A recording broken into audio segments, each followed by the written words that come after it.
Would be nice to get a stage. Maybe we can try and see if we can do that tomorrow. So we will push tomorrow because there's only a small gap to the guy in second, which is basically 1 minute and 40 seconds. But it's better that way around than the other way around. Definitely better than yesterday. But there was a man ready to upset the party. Han Wei has yet to really show his hand properly on this rally, lying 21 minutes off the lead. But today he freshened up and pushed, arriving at the finish, beating De Villiers by just 25 seconds.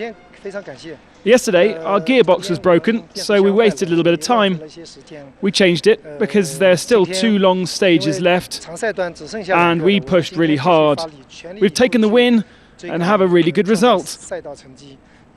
If not, we had no other chances, so we decided to catch up today as much as possible.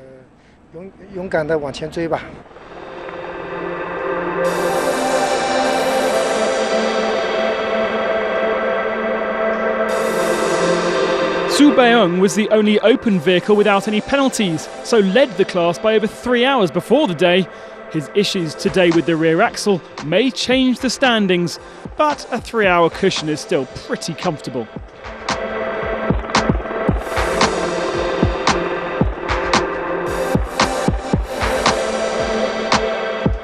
These stages are particularly tough on the T2 class. The production vehicles really take abuse in the dunes, and the Isuzu of Zhang Jiafeng needed help from a local.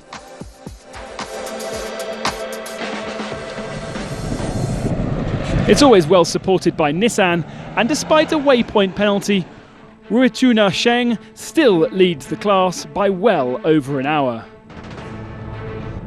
The side-by-side class sees Zhang Huyang lead after a great day for the 212 vehicle, taking 30 minutes out of his brother, Quang.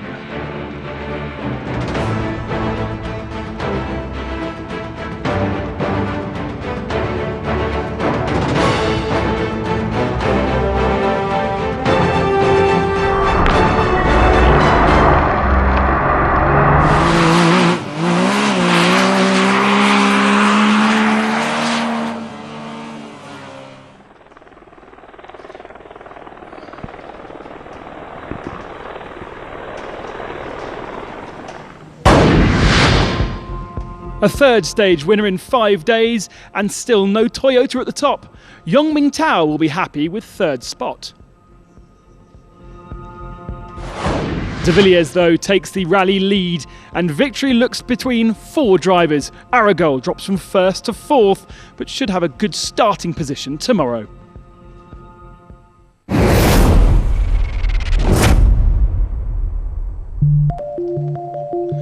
Awesome.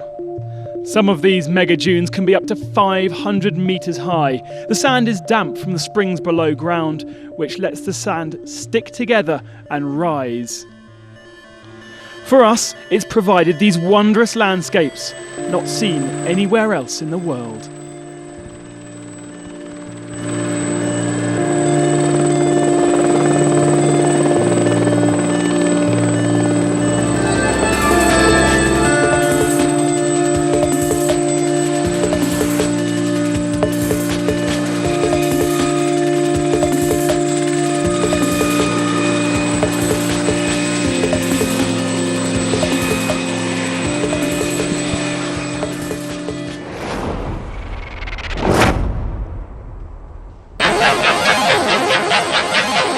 Side-by-side is a new category for the Dakar.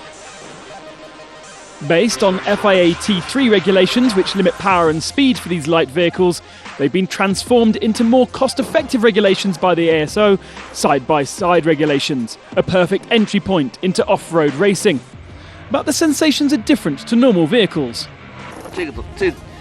This car has no windscreen. The drivers are exposed to the outside, so human and nature can be united, and we can be closer. When we're racing, there's so much wind it feels like we're going at lightning speed. It's really exciting.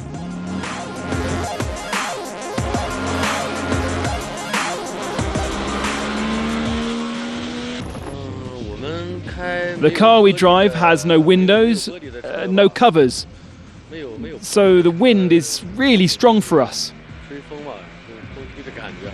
If the weather is warm, we are comfortable, but this morning it's really cold, so it's quite uncomfortable, and we get very cold. It's the wind that makes us feel cold.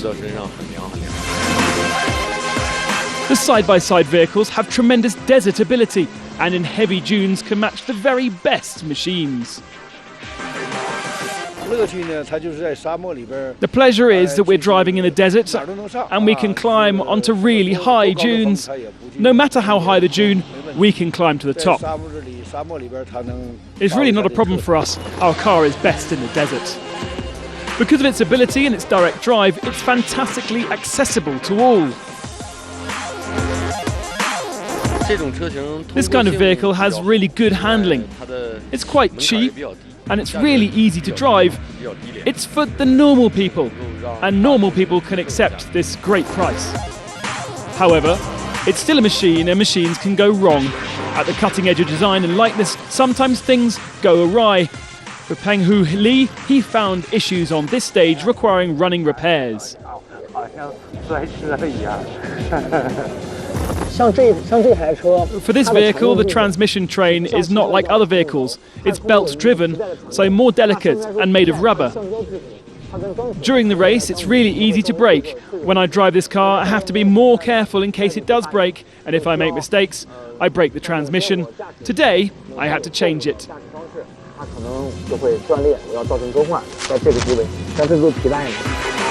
This is the new entry point to Dakar. It's a really great pleasure.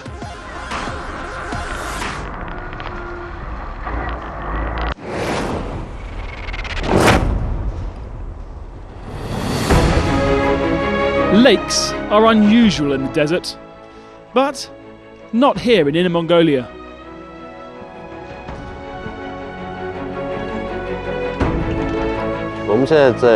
We are in the Alshan Rite in Inner Mongolia province. This is the Barangilan Desert, and this desert is 47,000 square kilometers. There are more than 100 lakes in this desert, and the local farmers will protect the desert and the lakes because the local people survive thanks to this water. They have to protect it. This area is rich with underground water from springs, and that keeps the lakes full. That's why the lake never dries out. There are some salt lakes, because the soil has salt in it.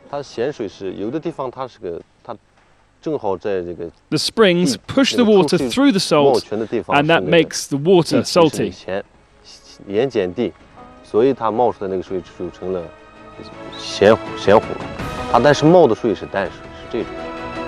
And some are red, thanks to bacteria eating the salt. The colours are wondrous.